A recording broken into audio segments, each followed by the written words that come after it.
Good evening everybody. Last class में कहाँ तक डिस्कस किया था? हाँ भानुज, लास्ट क्लास में कहाँ तक डिस्कस किया था? हैं? ऑरिफिस और माउथ पीस पक्का स्टार्ट कर दिया था? ठीक है आप लास्ट क्लास में? चलो, तो ऑरिफिस और माउथ पीस हमने लास्ट क्लास में स्टार्ट किया था। ऑरिफिस क्या है? स्मॉल ओपनिंग है ना, और माउथ पीस क्या है? स्मॉल ओपनिंग के साथ यदि आप एक शॉर्ट लेंथ का पाइप अटैच कर दें तो वो एक्सटर्नल माउथ पीस कहलाता है, अगर बाहर अटैच करेंगे तो, और अगर अंदर अटैच किया तो इंटरनल माउथ पीस कहलाएगा, है ना। तो माउथ पीस और ऑरिफिस दोनों का यूज क्या है? दोनों डिस्चार्ज मेजरमेंट के काम में आते हैं, ठीक है, दोनों का डिस्चार्ज मेजरमेंट का यूज है। लास्ट में जाते जाते मैंने आपको बताया था कि स्मॉल ऑरिफिस किसको कहते हैं, लार्ज ऑरिफिस किसको कहते हैं। तो ऑरिफिस की साइज जब ज्यादा होती है तो उसको लार्ज कहते हैं, और जो ऑरिफिस की साइज छोटी होती है तो उसको स्मॉल कहते हैं। सही डेफिनेशन है क्या? ठीक है, छोटी या बड़ी मैटर नहीं करती है, सेम साइज की ऑरिफिस स्मॉल और लार्ज बिहेव कर सकती है ना। तो स्मॉल ऑरिफिस तब कहलाती है जब हेड अवेलेबल, ठीक है, हेड कहां से नापते हैं? फ्री सरफेस से लेकर के सेंटर ऑफ द ऑरिफिस तक, है ना। तो वो जो हेड अवेलेबल है, if it is more than 5 times of the orifice depth, जितनी ऑरिफिस की डेप्थ है, अगर उससे 5 गुने से ज्यादा अगर हेड है तो ये ऑरिफिस छोटी ऑरिफिस कहलाएगी। और अगर वो हेड 5 टाइम से अगर आपका लोअर होगा तो कैसा होगा? वो लार्ज ऑरिफिस कहलाएगा। लार्ज और स्मॉल ऑरिफिस में कैलकुलेशन में कहां डिफरेंसेस आते हैं? स्मॉल ऑरिफिस में मैंने बोला था H1 H2 H सब बराबर है कैलकुलेशन पॉइंट ऑफ व्यू से, है ना। और अगर आप बात करते हैं किसकी? लार्ज ऑरिफिस की, तो वहां पर आपको H1 H2 कंसीडर करना पड़ेगा। ये इनकी कैलकुलेशन में मेन पॉइंट होने वाला है ना। तो नोट करो आप, सबसे पहले हम लोग बात कर लेते हैं, ठीक है। ऑरिफिस के अंदर डेफिनेशंस वगैरह सब लिख ली थी, है ना। तो नोट करो, flow through the orifice, flow through the orifice. हम देखना चाहते हैं फ्लो थ्रू द ऑरिफिस, मतलब ऑरिफिस के थ्रू जब फ्लो होगा तो वेलोसिटी कितनी होगी। देखो ध्यान दो, लार्ज और स्मॉल हम बाद में देखेंगे, पहले मैं देखना चाहता हूं कि अगर कोई ऑरिफिस है, कोई होल है, चाहे हेड कितना भी हो, ठीक है, यहां पर आपके पास में मान लेते हैं कि हेड अवेलेबल आपके पास में यहां पर H है। H कहां से नापते हैं? फिर से देखो, H हमेशा कहां से मेजर करते हैं? From the free surface to the centre of the orifice, जो भी सेंटर है ऑरिफिस का वहां तक आप मेजर करते हो, ये कैपिटल H कहलाता है। देखो ध्यान देना, मैं यहां पर निकालना चाहता हूं वेलोसिटी कितनी है, तो क्या करें बताओ आप लोग, सोचो जरा। मैं निकालना चाहता हूं वेलोसिटी कितनी है। हेड चाहे 5 गुने से ज्यादा हो, चाहे हेड 5 गुने से कम हो, यानी कि चाहे स्मॉल ऑरिफिस हो चाहे लार्ज ऑरिफिस हो, यहां पर हम वो बात नहीं कर रहे हैं, हम सीधा सीधा बात ये कर रहे हैं कि वेलोसिटी मुझे यहां निकालनी है। बताओ जरा क्या करना चाहिए? कभी भी आपको वेलोसिटी निकालनी हो, कभी भी आपको प्रेशर निकालना हो, बर्नौली इक्वेशन को याद करना, है ना। तो बर्नौली इक्वेशन किन दो पॉइंट्स के बीच में लगा दोगे? पहला पॉइंट ये है और दूसरा पॉइंट ये है। देखो ध्यान देना, यहां पर फर्स्ट पॉइंट पर प्रेशर बता सकते हो क्या, और सेकंड पॉइंट पर प्रेशर बता सकते हो क्या? लगातार यहां पर पानी यहां से निकल रहा है, क्या ये एयर में फ्लो हो रहा है? क्या ये एयर में फ्लो हो रहा है? यहां पर भी आपका एयर में फ्लो है ना। सुनना मेरी बात को ध्यान से, एक थोड़ा सा प्रैक्टिकल व्यू देता हूं मैं आपको। पानी की टंकी ऊपर रखी होती है, ठीक है, और आपके पास में जो किचन में नल होता है या बाथरूम का जो नल है, नल को जब खोलते हो अच्छी खासी स्पीड से पानी निकल रहा होता है, तेजी से पानी निकल रहा होता है, यानी कि स्पीड आपको अच्छी खासी यहाँ पर मिल जाती है। लेकिन अगर उसी समय कोई पानी की टंकी देखने जाए कि जरा टंकी में देखना कि कितनी तेजी से उसका लेवल डाउन हो रहा है, तो क्या टंकी में वेलोसिटी दिखती है क्या आपको? टंकी में फ्लो होते हुए दिखता है कि आपको? नहीं दिखता है। तो टंकी में जब भी आप, यानी कि लार्ज टैंक में जब भी आप वेलोसिटी मेजर करोगे तो 0 लिखोगे, और जब भी आप इधर मेजर करोगे तो v लिखोगे। बात समझ में आ रहा है? ठीक है, प्रैक्टिकल व्यू समझ में आ रहा है। तो यहाँ पर ध्यान, v का मतलब क्या है? यहाँ पे लेवल तो डाउन होगा लेकिन बहुत ही धीरे होगा, क्योंकि एरिया लार्ज है ना। एरिया लार्ज होने की वजह से जो डेप्थ यहाँ पर रिक्वायर्ड होगी सेम वॉल्यूम प्रोवाइड करने के लिए, वो कैसी होगी? कम होगी, यानी कि कम डेप्थ ये नीचे उतरेगा फॉर ए गिवन टाइम, यानी कि वेलोसिटी कम होगी। बात समझ में आ रहा है? इतनी कम होगी कि इसको नेग्लेक्ट कर देंगे। टैंक में वेलोसिटी हमेशा 0 लेना। बात समझ में आ गई? टैंक में, पानी की टंकी ध्यान रखना, पानी की टंकी में वेलोसिटी 0 है। नल में कितनी वेलोसिटी है? अच्छी खासी वेलोसिटी से आ रहा है ना। चलो, अब किन्हीं भी दो पॉइंट के बीच में बर्नौली लगा देते हैं। बर्नौली हमेशा कहां लगाते हैं? मैंने बोला था आपको, जो भी सिचुएशन दी जाए, जो भी चीज आपको दी जाए उससे पहले पॉइंट ले लो और उसके बाद में ले लो। तो पहला पॉइंट मैंने यहाँ ले लिया, दूसरा पॉइंट मैंने यहाँ ले लिया, आप कहीं पर भी ले सकते हो, जहां मर्जी आए वहां लो, ठीक है। लेकिन एक तो आपका ऑरिफिस से पहले ले लेना, एक ऑरिफिस के बाद में ले लेना। तो आपके पास में ये जो लाइन है ना, इसको मैं कह देता हूं अभी थोड़ी देर के लिए datum. This is the datum. Bernoulli लगवाएंगे क्या आप लोग, बताओ जरा। What is the Bernoulli equation? P1 upon rho G plus V1 square divided by 2Z plus Z1। This is P2 divided by rho G plus V2 square divide by 2Z plus Z2। बात समझ में आ रही है क्या? मुझे Z1 बताओ जरा, Z1 कितना है अगर डेटा मेरी यहाँ है तो? What is Z1? Z1 is equal to capital H plus H या माइनस H? अगर ऊपर जाएगा तो प्लस H लिखना, नीचे जाए तो माइनस H लिखना। अगर मैं डेटम यहाँ ले लूं, ठीक है, तो मैं Z1 को तो 0 लिखूंगा और Z2 को माइनस H लिखूंगा। ध्यान देना, Z2 को माइनस H लिखूंगा। आप ना हमेशा प्रैक्टिस करना, अलग अलग पॉइंट्स पे बर्नौली लगाओ, ठीक है, सिचुएशन से पहले और सिचुएशन के बाद, यानी कि ऑरिफिस से पहले ऑरिफिस के बाद अलग अलग पॉइंट्स पे बर्नौली लगाओ, अपनी मर्जी से लगाओ। कोई पॉइंट यहाँ भी ले लो, कोई परेशानी नहीं है। Y हो जाएगा, ये H माइनस Y हो जाएगा। बर्नौली लगा के देखो, रिजल्ट सेम आएंगे। दूसरी चीज जो छोटे छोटे कंसेप्ट है कि ये ऑब्जर्वेशंस कि टैंक के अंदर पानी की स्पीड जो है वो 0 है, नल में पानी की स्पीड अच्छी खासी आएगी, नेगलेक्ट नहीं कर सकते, है ना। छोटे मोटे जो ऑब्जर्वेशंस है उनका ध्यान रखो। और डेटम भी कभी यहाँ लो, कभी यहाँ लो, कभी यहाँ लो, कभी यहाँ लो, ठीक है, जहां मर्जी है वहां डेटम लो, लास्ट रिजल्ट सबका सेम आएगा, ठीक है, ध्यान दो। ये तो हो गया। मुझे बताओ जरा, इस फर्स्ट पॉइंट पर आपका प्रेशर कितना है? What is the pressure head? 0 है क्या? क्यों? क्योंकि आपके पास में यहाँ पर एटमॉस्फेयर है, और आप अगर हम गेज प्रेशर की टर्म्स में लिखें तो 0 लिख देंगे, और अगर हम एटमॉस्फेरिक प्रेशर की टर्म्स में लिखें तो P एटमॉस्फेयर लिख देंगे। मतलब एब्सोल्यूट प्रेशर की टर्म्स में लिखें तो इसको P ATM लिख देंगे, ये भी P ATM हो जाएगा, कैंसिल आउट हो जाएगा। बात समझ में आ रहा है? चलो देखो, यहाँ पर टैंक में वेलोसिटी कितनी? 0। ये वाली चीज आपने 0 बताई थी। P2 अपॉन रो जी बताओ जरा, कहाँ फ्लो हो रहा है? एयर में। एयर में जब फ्लो होगा तो क्या 0 होगा? ये 0 हो गया। नेक्स्ट बताओ Z2 कितना है? What is Z2? Z2 0। What is V2?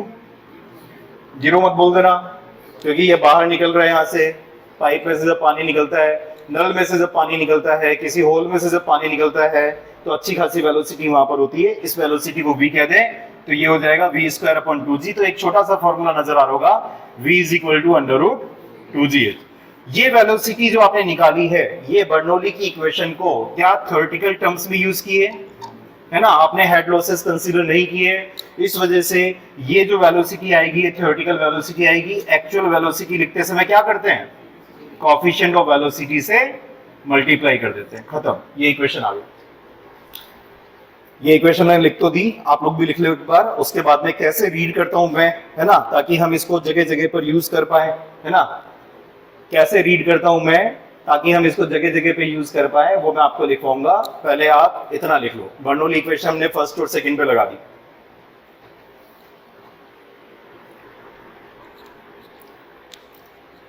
First और सेकंड पॉइंट पर बर्नौली इक्वेशन हमने अप्लाई कर दिया, तो यहां पर हमें, ठीक है, क्या मिल गया? यहां पर हमें मिल गया है वेलोसिटी का एक्सप्रेशन, है ना। तो वेलोसिटी जो है वो CV times of under root 2gh के बराबर है। बहुत ही सिंपल सा रिजल्ट आया, इस रिजल्ट को ध्यान रखना, it's a very very important result.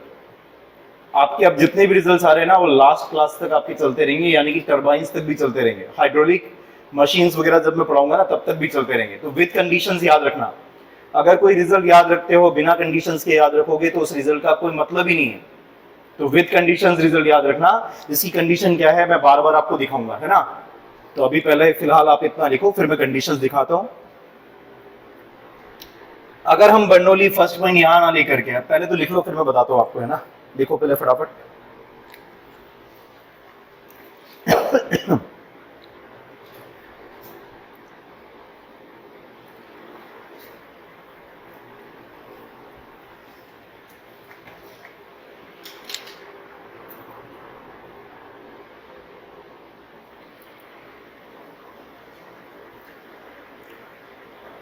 लिख लिया? देखो आप लोग सीखा करो, सीखने का एक ही तरीका होता है, खुद से करो 50 चीजें। अब किताबों में हमारे सामने भी यही चीज लिखी होती थी, एक यहाँ लगा दिया, एक यहाँ लगा दिया, 2 पॉइंट्स के बीच बर्नौली लगा दी, लेकिन कहीं पर भी लगाओ लगा करके देखो जैसे, ठीक है। तो मान लो अगर मैं डेटम यहाँ ना लूं, सब लोगों ने लिख लिया था ना, मैं अपडेट कर रहा हूँ, सिर्फ देखना, है ना, आप कुछ लिखना मत। मान लो डेटम मैं यहाँ लूं, ठीक है, डेटम मैंने यहाँ ले ली, ठीक है। और मेरे फर्स्ट पॉइंट यहाँ ले लिया, अभी भी देखो एक तो मैंने ऑरिफिस से पहले टैंक में ले लिया पॉइंट, दूसरा पॉइंट मैंने यहाँ ले लिया, कोई दिक्कत नहीं है। मुझे ये लिखवा दो जरा वापस से एक बार कि ये वैल्यूज क्या क्या होंगी बताना जरा, ठीक है। डिफरेंट तो हो सकती है, कुछ हो सकता है सेम भी आए, कुछ हो सकता है डिफरेंट आए, बताओ जरा। P1 अपॉन रो जी कितना है, इस जगह का प्रेशर हेड कितना है, H के बराबर। फ्री सरफेस से ये पॉइंट नीचे है H डेप्थ पर, यहाँ का प्रेशर रो जी एच है, तो रो जी एच डिवाइड बाय रो जी करोगे तो H आ जाएगा, ठीक है। तो यहाँ का जो प्रेशर हेड है वो H के बराबर है। नेक्स्ट बताओ डेटम इसको माना है, तो फर्स्ट पॉइंट का डेटम हेड कितना है, क्या -H है, और सेकंड पॉइंट भी इसी लाइन पर है, तो ये भी -H है, क्या ये भी -H है, ठीक है। अब आगे बताओ V1 स्क्वायर अपॉन 2G, पहला पॉइंट टैंक में है, क्या टैंक में वेलोसिटी कितनी 0, ये खत्म। अब मुझे बताओ नेक्स्ट टर्म क्या बची, P2 अपॉन रो जी, एयर में खुल रहा है यानी कि यहाँ पर 0 होगा, एटमॉस्फेरिक प्रेशर लगा है, हम गेज टर्म्स में बात कर रहे हैं। V2 स्क्वायर अपॉन 2G, इसकी जगह लिख देंगे V स्क्वायर अपॉन 2G। जरा गौर से देखना कि ये रिजल्ट आपका वही सेम रिजल्ट आ गया, क्या V theoretical is equal to √2GH, कहीं पर भी पॉइंट लो, कहीं पर भी डेटम लो, है ना, तो आपको रिजल्ट वही सेम मिलने वाला है। तो रटना मत कि सर मैं एग्जाम में भूल गया कि कौन से दो पॉइंट्स हैं जिनके बीच बर्नौली लगानी थी, कहीं पर भी लगाओ, ठीक है। जो भी चीज, जो भी डिवाइस आपकी लगती है उससे पहले उसके बाद हमेशा से यही करते आ रहे हैं। वेंचुरी मीटर देखा यही किया, ऑरिफिस मीटर देखा यही किया, पिटॉट ट्यूब देखा यही किया, है ना। तो हर जगह पर हम सेम कंसेप्ट लगाते हुए आ रहे हैं कि जो भी आप चीज लगाते हो, जो भी चेंजेस आते हैं, चेंजेस से पहले चेंजेस के बाद, ठीक है, दो पॉइंट्स के बीच में बर्नौली लगा दो, ठीक है। और बर्नौली लगाने के दो तरीके होते हैं। एक तो तरीका ये है कि जब हम हेड लॉसेस को कंसीडर नहीं करते हैं तो जो भी वैल्यू आती है वो थ्योरेटिकल वैल्यू आती है। तो थ्योरेटिकल आपका वेलोसिटी आया, CV से आपने मल्टीप्लाई कर दिया तो एक्चुअल वेलोसिटी आ गई। बात समझ में आ गया सबको, ठीक है, बहुत बढ़िया। इसमें कहीं पर भी मैंने बोला क्या इस डेरिवेशन में कि आपका जो हेड है वो ग्रेटर देन 5D या लेस देन 5D होना चाहिए, यानी कि ये रिजल्ट वैलिड है दोनों के लिए, है ना। This result is valid for both, ठीक है, फॉर बोथ, ठीक है, small and large orifice, small and large orifice. इसकी कहानी तो इतनी बड़ी है कि रिजल्ट जब भी किसी भी टैंक से एयर में फ्लो होगा ना, जब भी किसी भी टैंक से एयर में फ्लो होगा तो वेलोसिटी हमेशा इतनी ही दी जाएगी, CV टाइम्स 1/2GH। बात समझ में आ रहा है। आप जब आगे जाके टरबाइंस वगैरह पढ़ोगे, पैल्टन टरबाइन आता है, पेनस्टोक आता है, पेनस्टोक से वो लिक्विड लेकर के आता है, जो हेड होता है वहां पर फिर पेनस्टोक से जब लिक्विड निकलता है कितनी वेलोसिटी से निकलता है, तो वही आंसर CV/2GH सेम, है ना।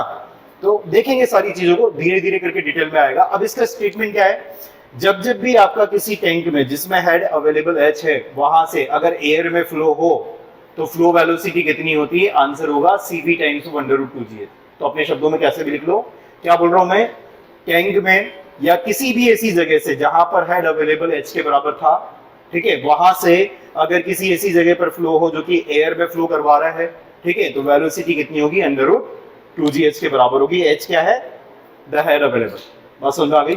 चलो अगर आप इस जगह पर ये रिजल्ट लगाना चाहें, ठीक है, कि जैसे आपके पास में दो टैंक दे दी यहाँ पर, ये और ये दे दिया, और यहाँ पे आपके पास में और बोले कि वेलोसिटी जो है वो √2GH है, तो गलत हो जाएगा, ठीक है। बात समझ में आ रहा है, गलत हो जाएगा। तो वेलोसिटी आई कैसे थी, वेलोसिटी आई थी बर्नौली लगा के। जब भी अटको, जब भी आपको नॉन स्टैंडर्ड केस नजर आए, बर्नौली लगाना, रिजल्ट आएगा अपने आप। बात समझ में आ रहा है। लिक्विड से लिक्विड में फ्लो होगा तो ये केस अलग है, यहाँ बर्नौली अलग जवाब देगी। जब आएगा केस तब बताऊंगा, अभी नहीं बता रहा हूं, है ना। चलो समझ में आ गई क्या बात, ठीक है, नोट करो। अब हम बात कर लेते हैं, हेडिंग डालो हाइड्रोलिक कोफिशिएंट्स, ठीक है, हेडिंग डालो हाइड्रोलिक कोफिशिएंट, हाइड्रोलिक कोफिशिएंट। कौन कौन से हाइड्रोलिक कोफिशिएंट होते हैं, हाँ भानुज, कौन कौन से हाइड्रोलिक कोफिशिएंट होते हैं। एक तो कोफिशिएंट ऑफ डिस्चार्ज CD, एक कोफिशिएंट ऑफ वेलोसिटी CV, है ना, और एक कोफिशिएंट ऑफ कॉन्ट्रैक्शन जिसको CC कहते हैं, कोफिशिएंट ऑफ वेना कॉन्ट्रैक्टा, है ना। तो CD की वैल्यू जैसे मैंने आपको बताई थी वेंचुरी मीटर के लिए 0.98 के आसपास, CD की वैल्यू ऑरिफिस मीटर के लिए 0.62 0.64 के आसपास, है ना। और अगर आप बात करें पिटॉट ट्यूब के लिए CD लिखा हुआ पे CV था, तो CV की जो वैल्यू थी वो 0.98 के आसपास थी, है ना। और उसमें लॉजिक भी दिए थे, जब भी एनर्जी के ज्यादा लॉसेज होंगे तो CD छोटा होगा, और जब भी एनर्जी कम लॉस होगी तो CD लगभग 1 के बराबर होगा, है ना। कोफिशिएंट ऑफ डिस्चार्ज लगभग 1 के बराबर होगा। ये कंसेप्ट था वेंचुरी मीटर में, एकदम से चेंज नहीं आया था, ठीक है, पहले आया था आपका कन्वर्जिंग पाइप, फिर उसके बाद में थ्रोट आया, थ्रोट के बाद में डाइवर्जिंग पाइप आया। तो बेसिकली हमेशा पानी सट करके चल रहा था, वो एकदम से एक्सपैंड नहीं हुआ, एकदम से कॉन्ट्रैक्ट नहीं हुआ। तो अगर एकदम से एक्सपैंड करता तो दीवारों पर टकराता, टकराने के कारण लॉसेस होते हैं, है ना। तो ये पूरा चैप्टर आने वाला है लॉसेस का, लेकिन अभी दिमाग में आप थोड़ी सी रखो, है ना, कि थीम क्या चल रही है ना। चलो अभी हम हाइड्रोलिक कोएफिशिएंट और देख लेते हैं। तो हाइड्रोलिक कोएफिशिएंट आपने जो देखे थे बस वही वापस लिस्ट कर देता हूं। पहला हाइड्रोलिक कोएफिशिएंट क्या है? कोएफिशिएंट ऑफ डिस्चार्ज, पूरा लिख लेना आप इसको। This is the coefficient of discharge. क्या फॉर्मूला था Gautam? Actual discharge divided by theoretical discharge. लिखो जरा, पहला हाइड्रोलिक कोएफिशिएंट है that is coefficient of discharge CD। इसको आप लिख दोगे this is Q actual divided by Q theoretical. दूसरा आप लिख सकते हो CV। CV क्या है? What is CV? The actual velocity divided by the theoretical velocity. और तीसरा जो कोएफिशिएंट है that is coefficient of contraction, तो that is equal to the area, actual area divided by the theoretical area. किसका area है ये? किसका area है ये? एक्चुअल एरिया और थ्योरेटिकल एरिया किसका एरिया है? ये फ्लो एरिया है, ध्यान दो, ये flow area, actual area of the flow, जहां से फ्लो वाकई में हुआ है, डिवाइडेड बाय कितना एरिया उसके लिए था अवेलेबल।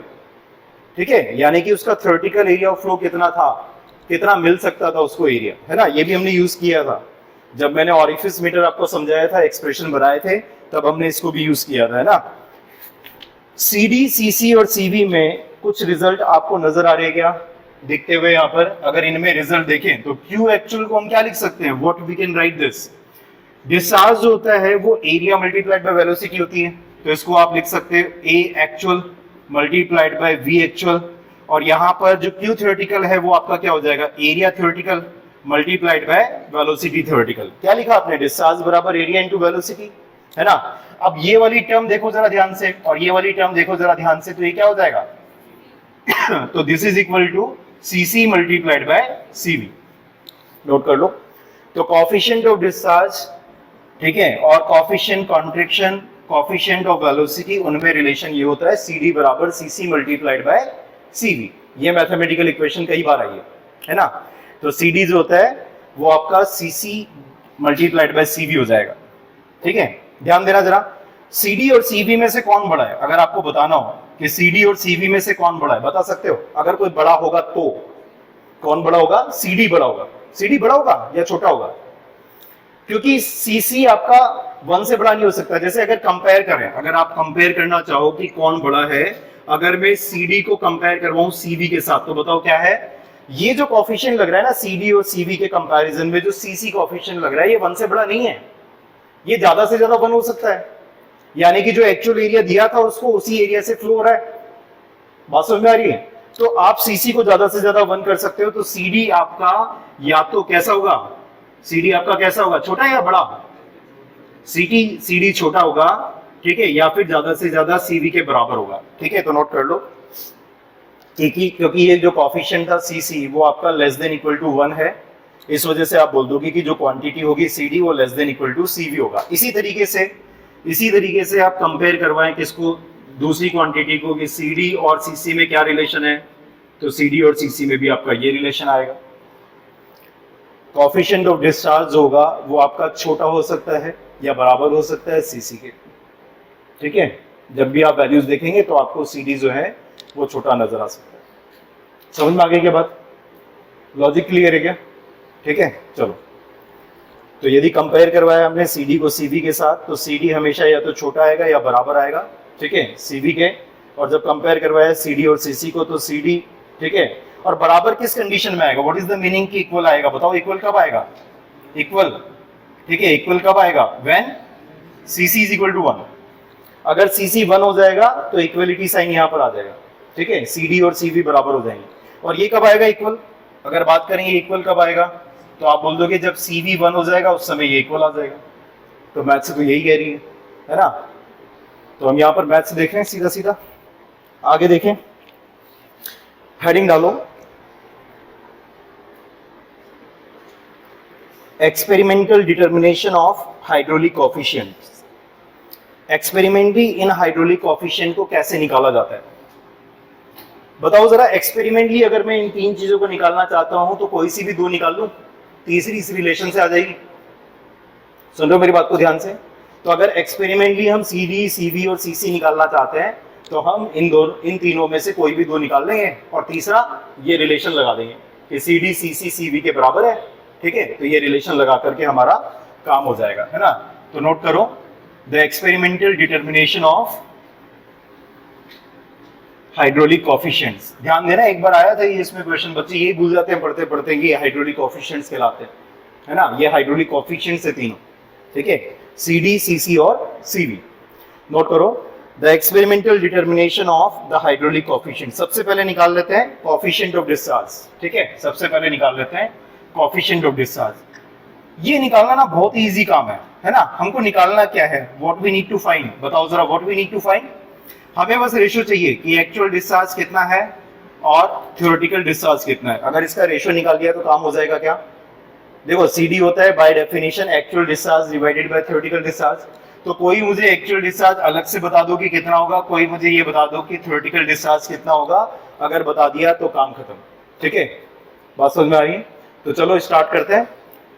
एक्चुअल डिस्चार्ज कहीं पर भी किसी भी चीज का आप मेजर कर सकते हो। जैसे आपके घरों में जो किचन में जो पानी आ रहा है उसमें कितना डिस्चार्ज आएगा, एक बाल्टी लगा दो फिक्स्ड वॉल्यूम की, जिसका वॉल्यूम आपको पता हो। मान लो वॉल्यूम है 10 लीटर, 10 लीटर की आपने बाल्टी लगा दी। जिस समय आपने नल को ओपन किया उसी समय स्टॉप वॉच को ऑन कर दो, तो क्या होगा, टाइम मेजर होना स्टार्ट हो गया। जैसे ही बाल्टी से पानी बाहर निकले बस उसी समय स्टॉप वॉच को बंद कर दो, तो पानी फुल भर चुका है बाल्टी में। वॉल्यूम डिवाइड बाय टाइम क्या होता है, डिस्चार्ज। क्या ये आपने एक्चुअली मेजर किया है, ये कोई फॉर्मूले से थोड़ी ना आया है, ये आपने एक्चुअली मेजर किया है, तो ये एक्चुअल डिस्चार्ज होगा। बात समझ में आ गया? तो डिस्चार्ज मेजर करना इज ऑलवेज इजी। ठीक है, कभी भी कहीं पर भी डिस्चार्ज मेजर करना है तो आप कंटेनर लगा दो, ठीक है, और कंटेनर लगाने के बाद में टाइम मेजर कर लो। ठीक है, तो डिस्चार्ज हो जाएगा वॉल्यूम डिवाइड बाय टाइम। सुनना जरा, सोइल में एक टॉपिक आता है कांस्टेंट हेड पर मिलीमीटर, ठीक है, फॉलिंग हेड पर मिलीमीटर। कांस्टेंट हेड पर मिलीमीटर और फॉलिंग हेड पर मिलीमीटर, कांस्टेंट यूज किया जाता है सैंडी टाइप की सोइल के लिए, क्योंकि सैंड से परमिबिलिटी ज्यादा होने के कारण अच्छे से फ्लो होता है, तो वहां पे बीकर लगा करके वॉल्यूम मेजर कर लेते हैं, डिवाइड बाय टाइम कर लेते हैं। लेकिन अगर ये क्ले हो और उसमें यदि वो आप सेटअप लगाओ तो इधर बीकर लगा करके बैठे रहो 2, 5, 10 दिन, कोई पानी मिलेगा नहीं, मिलेगा तो 2-4 बूंद, बाकी इवोपरेशन वगैरह में सूख चुकी होगी, तो इसका मतलब सही रिजल्ट नहीं मिल पाते, वॉल्यूम मेजर नहीं हो पाता। तो कहां तकलीफ होगी एक्चुअल डिस्चार्ज निकालने में, जहां वॉल्यूम ही मेजर ना हो पाए तो वहां आप एक्चुअल डिस्चार्ज नहीं निकाल पाओ। सिंपल सा कंसेप्ट ये है ना। चलो नोट करो, तो हमें जो यहां पर निकालना है, ठीक है, तो इसके अंदर Q एक्चुअल जो निकलेगा वो तो आप निकाल दोगे कैसे, Q actual will be given by volume divided by time. कि जो भी एक्सपेरिमेंटल सेटअप चल रहा है, जैसे आपने बताया था ना, यहाँ पे क्या लगाया था अभी थोड़ी देर पहले, आपने लगाया था कि एक टैंक है, टैंक के अंदर यहाँ पर होल है ना। यहाँ पर आपके पास में, यहाँ पर जैसे ही पानी यहाँ पर आना शुरू हो, आप क्या करोगे यहाँ पे, ठीक है, यहाँ पे कंटेनर लगा दो, स्टॉप वॉच को ऑन कर दो, तो इस ऑरिफिस से निकलता हुआ पानी इतना वॉल्यूम कितने टाइम में कलेक्ट हुआ है, volume divided by time, discharge rate दे देगा एक्चुअल डिस्चार्ज। आ गया?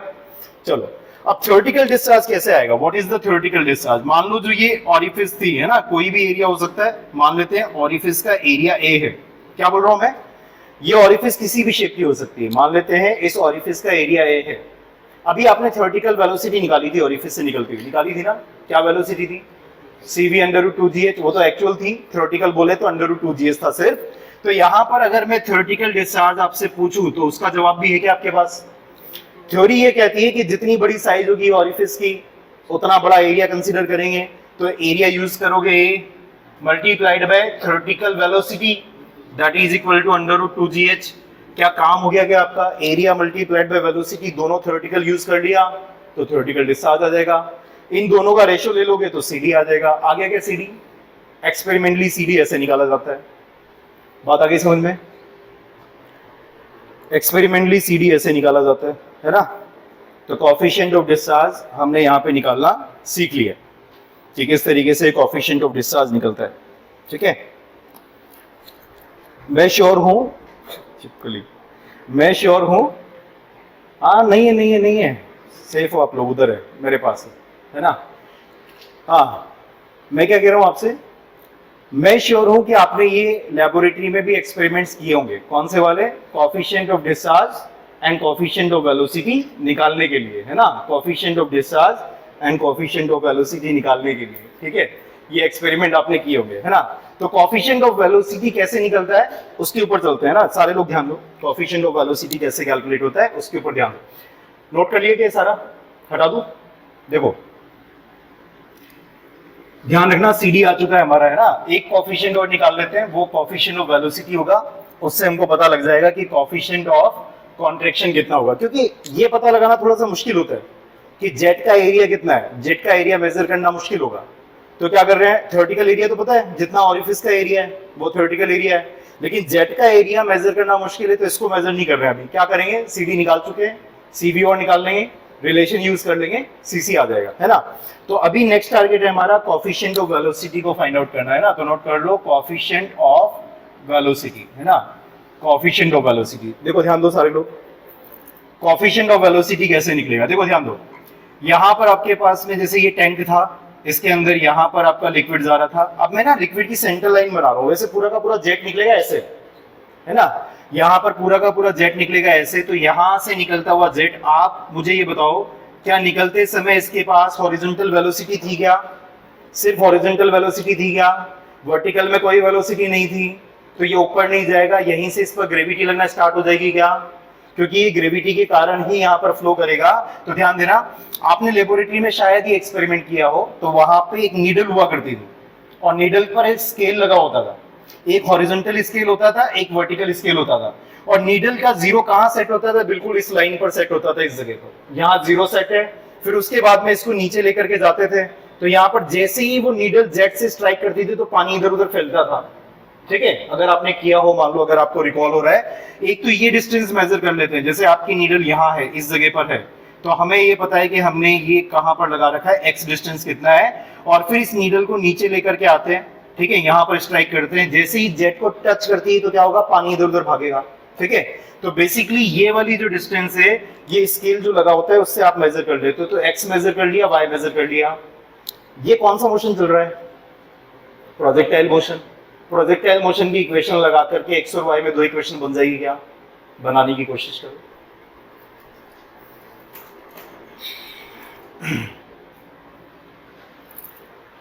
तो इक्वेशन कल भी हमने बनाई थी, कौन सी इक्वेशन लगाना शुरू करेंगे, एस बराबर UT plus half of eighty square.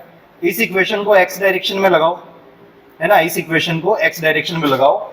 Equation of motion blindly कभी मत लगाना, डायरेक्शन बेसिस पर लगेगी, क्योंकि आप एक्सेलरेशन की बात कर रहे हो, आप वेलोसिटी की बात कर रहे हो, आप डिस्प्लेसमेंट की बात कर रहे हो, ये वेक्टर क्वांटिटीज है। तो बिना डायरेक्शंस लगाए, बिना x प्लस एक्स और प्लस वाई दिखाए आप लोग मत करना, है ना। तो ध्यान दो, मैं पॉजिटिव y इस डायरेक्शन में मान रहा हूं, देखो ये पॉजिटिव y तो इस डायरेक्शन में मान रहा हूं, मेरे हाथ में है सब कुछ मानना और नहीं मानना। x और y कोऑर्डिनेट एक्सिस आपके हाथ में, आप चाहे तो x को इधर मानो, आप चाहे तो x को इधर मानो, है ना। तो मैंने मान लिया कि मेरी x डायरेक्शन पॉजिटिव वाली इधर है, मेरी y डायरेक्शन पॉजिटिव वाली इधर है, किसी को कोई तकलीफ नहीं है ना, ठीक है, कभी भी मान सकते हैं इन डायरेक्शंस को, ऐसे कोई दिक्कत नहीं। और राइट हैंड थंब रूल चलता है, अगर किसी को z बताना हो तो अंदर दिखाएगा फिर, है ना, राइट हैंड थंब रूल चलता है, x से y की तरफ, z अंदर की तरफ दिखेगा, है ना। चलो मुझे बताओ, लिक्विड है ना, लिक्विड सोचो जरा, लिक्विड इस जगह से इस जगह पर पहुंच गया है क्या, लिक्विड जो था वो फ्लो करता करता इस जगह से इस जगह पे पहुंच गया है क्या। ये जो वेलोसिटी है, ये जो वेलोसिटी है, इसको मैं v कह दूं क्या, स्मॉल v। यहां से ऑरिफिस से निकलते समय उसके पास जो वेलोसिटी थी हॉरिजॉन्टल में थी और v थी, और सारा काम हम एक्सपेरिमेंटली कर रहे हैं, तो एक्चुअल वेलोसिटी आएगी क्या, यहां से हमें एक्चुअल वेलोसिटी मिलेगी, है ना। तो मुझे बताओ x डायरेक्शन में मेरी इक्वेशन क्या बनेगी, what is the equation, x की जगह x लिख दूंगा, क्योंकि डिस्प्लेसमेंट कितना हुआ है यहां से यहां तक जाने में x में, x is equal to ut। बताना u की जगह क्या लिखे, v मल्टीप्लाइड बाय t। क्या एक्सेलरेशन आएगा क्या x में, एक्सेलरेशन ग्रेविटी के कारण सिर्फ y डायरेक्शन में चल रहा है। और प्लस g लिखोगे या माइनस जी लिखोगे आज, प्लस जी, क्यों, क्योंकि आपने प्लस y नीचे माना है ना। चलो तो दूसरी इक्वेशन लिखो, y इज इक्वल टू कितना, y is equal to 0 into T. Initially y में कोई स्पीड नहीं थी, है ना, तो 0 into T plus half of g multiplied bye T square. क्या करें, क्या करें, t को रिप्लेस कर दें, है ना। तो t को अगर रिप्लेस करोगे तो t हो जाएगा x डिवाइडेड बाय v। अगर इधर पुट कर दोगे इसको तो क्या बनेगा, देखो जरा, y is equal to half of g multiplied by X square divided by V square, ठीक है, X square divided by V square. अगर इस इक्वेशन को v को उधर ले जाए तो आपके पास में एक्सप्रेशन ये आ रहा है कि देखना जरा, v is equal to G X square divided by 2y, देखना जरा, और ये अंडर रूट में। तो जो वेलोसिटी आ रही है एक्चुअल वेलोसिटी, एक्चुअल क्यों बोल रहा हूं मैं, क्योंकि सारा काम मैंने एक्सपेरिमेंटली किया है, मैंने वाकई में x डिस्टेंस को मेजर किया है, मैंने वाकई में y डिस्टेंस को मेजर किया है, तो एक्चुअली ये डिस्टेंस मेजर हुई है, तो जो वेलोसिटी मिलेगी वो एक्चुअल वेलोसिटी होगी। थ्योरेटिकल तो मेरे को पहले से ही पता है, थ्योरेटिकल कितनी है, हेड अवेलेबल h है, ठीक है। यहां पर देखो जरा, अगर ये हेड अवेलेबल h होता है तो थ्योरेटिकल वेलोसिटी कितनी होती है, √2gh, सीधी मत लगाना, √2gh। अब यहाँ पे आप थ्योरेटिकल भी लिख दो, ये है आपकी एक्चुअल वेलोसिटी और थ्योरेटिकल वेलोसिटी हो गई √2gh, है ना। इनका अगर रेशियो ले ले तो क्या मिलता है, इनका अगर रेशियो ले ले तो क्या मिलता है, दिखाओ फिर कितना मिल रहा है।